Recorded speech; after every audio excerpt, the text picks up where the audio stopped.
December মাস মানেই নানা রকমের কেক খাওয়া শুরু। আর তার উপর মার্কেটে পাওয়া যাচ্ছে লাল লাল সুন্দর গাজর, যেটা জাস্ট এই সময়তেই পাওয়া যায়। তো আজকে বানাচ্ছি লাল গাজর এবং গমের আটার দুর্দান্ত টেস্টি একটা কেক, যেটা একদম তেল ছাড়া কিন্তু এরকমই গম্বুজের মতো ফুলবে। আমি ছোট ছোট কিছু ট্রিক্স এখানে দেখাবো। প্রত্যেকেরই গমের আটার কেক এইভাবেই ফুলবে আর দুর্দান্ত হয় খেতে, যেটা আমি বললাম। তো চলো বানানো শুরু করা যাক।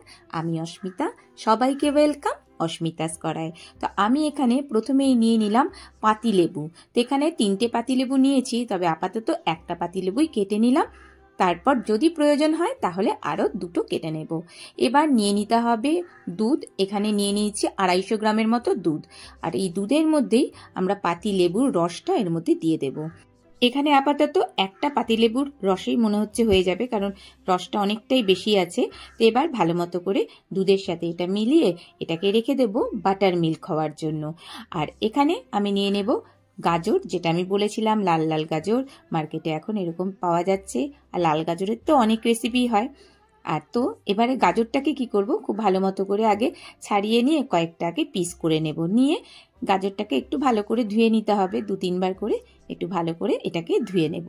নেওয়ার পর এবারে নিয়ে নিতে হবে এরকম গ্রেট মেশিন, যেটা আমাদের বাড়িতে সাধারণত থাকে।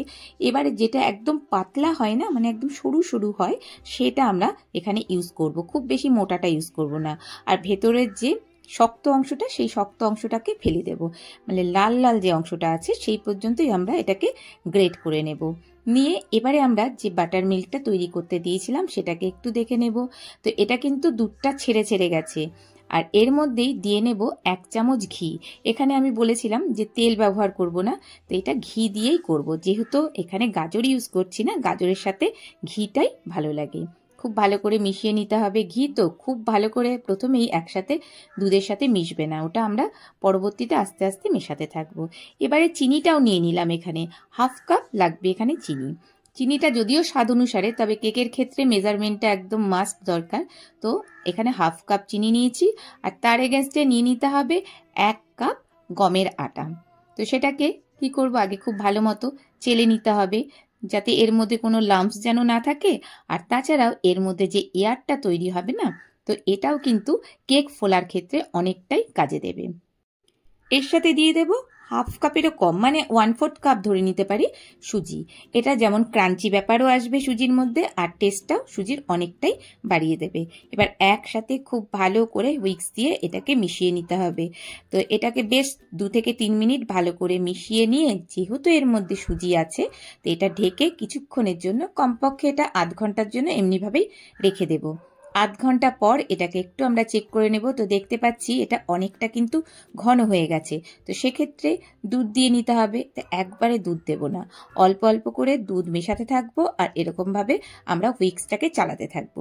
বা হুইস্ক না থাকলে পরে স্পুন দিয়ে যদি করি বা চামচ দিয়ে করি, সেটাও একইভাবে এভাবে করতে থাকবো। এবার হুইস্কটাকে আমরা ছেড়ে দিয়ে এবার স্প্যাচুলার বা স্পুন দিয়ে এরকমভাবে রাউন্ড রাউন্ড করে ঘুরিয়ে যে এয়ারটা তৈরি হবে সেটাকে ক্লোজ করে দিতে হবে। এইভাবেই কিন্তু ঘুরিয়ে ঘুরিয়ে এটাকে করতে হবে, তবেই কিন্তু কেকটা ভালো ফুলবে। এরকম ছোট ছোট ট্রিক্সগুলো এখানে ইউজ করতে হবে। এইবার খুব ভালো মতো যখন ওটা মিশে যাবে, তখন আমরা এখানে যে গাজরগুলো কুড়িয়ে রেখেছিলাম সেই গাজরটাকে দিয়ে দেব। দিয়ে ঠিক একই পদ্ধতিতে আবারও সেই স্প্যাচুলারটাকে আমরা ঘোরাতে থাকবো। এর মধ্যে নিয়ে নেব কয়েকটা এলাচ, সেটাকে থেতো করে, ফ্রেশ এলাচ যেটা হয় সেটা থেতো করে এর মধ্যে দিয়ে দিলাম। দিয়ে দিতে হবে দারচিনির গুঁড়ো, আর অল্প নিয়ে নিলাম আদা গুঁড়ো। আদা গুঁড়ো যদি না থাকে তাহলে সেক্ষেত্রে আদা একটুখানি কুড়িয়ে দিয়ে দেব। এগুলো জাস্ট শুধুমাত্র সুন্দর একটা গন্ধের জন্য।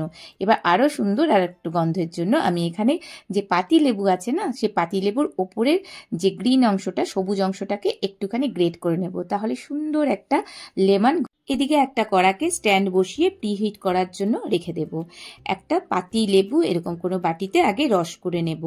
নিয়ে এবারে নিয়ে নিতে হবে বেকিং পাউডার। বেকিং পাউডারটা কেনার সময় কিন্তু খুব ভালো করে দেখে নিতে হবে। খুব বেশি পুরনো যদি আমরা বেকিং পাউডার ইউজ করি, কেক কিন্তু ভালো ফুলবে না। তো এখানে 1 চামচ, এরকম চামচের 1 চামচ দিয়ে নিলাম বেকিং পাউডার। আর বেকিং সোডা নিতে হবে 1/4, সেটাকে আমরা এই লেবুর রসের মধ্যে দিয়ে দেব। দিয়ে আগে খুব ভালো মতো মিশিয়ে নেব। তাহলেই দেখতে পাচ্ছি এর মধ্যে একটা ফোম তৈরি হয়েছে। ব্যাস এটাকে এর মধ্যে আমাদের ব্যাটারের মধ্যে দিয়ে দেব, দিয়ে খুব ভালো করে মিক্সড করে নেব। তাহলেই দেখতে পারবো কিছুক্ষণের মধ্যে ব্যাটারটা কিন্তু অনেকটা ফুলে গেছে। এই ট্রিক্সটা যদি ব্যবহার করো না, প্রত্যেকেরই কেক কিন্তু ভালো ফুলবেই। এবারে একটা এরকম মোল্ড নিয়ে নেব বা স্টিলের বাটি নিলেও হবে, তার মধ্যে একটু ঘি মাখিয়ে নিতে হবে। এবার তার মধ্যে একটা বাটার পেপার দিয়ে দিলাম। বাটার পেপার না থাকলে সেটাও স্কিপ করা যেতে পারে, শুধু ঘিটাকে একটু ভালো করে মাখিয়ে নিতে হবে। এবার তাড়াতাড়ি, খুব তাড়াতাড়ি আর কি দিয়ে দিতে হবে ব্যাটারটা, যেহেতু আমরা বেকিং সোডা আর বেকিং পাউডারটা আগেই ইউজ করে ফেলেছিলাম। এবার ট্যাপ ট্যাপ করে নিয়ে যে প্রিহিট করতে দিয়েছিলাম কড়াটা, তার মধ্যে আস্তে করে বসিয়ে দেব, দিয়ে এটাকে বন্ধ করে দেব। এটা জাস্ট 5 মিনিট যখন হবে তখন আমরা এইরকম কিছু ড্রাই ফ্রুট আমরা এর মধ্যে ইউজ করব।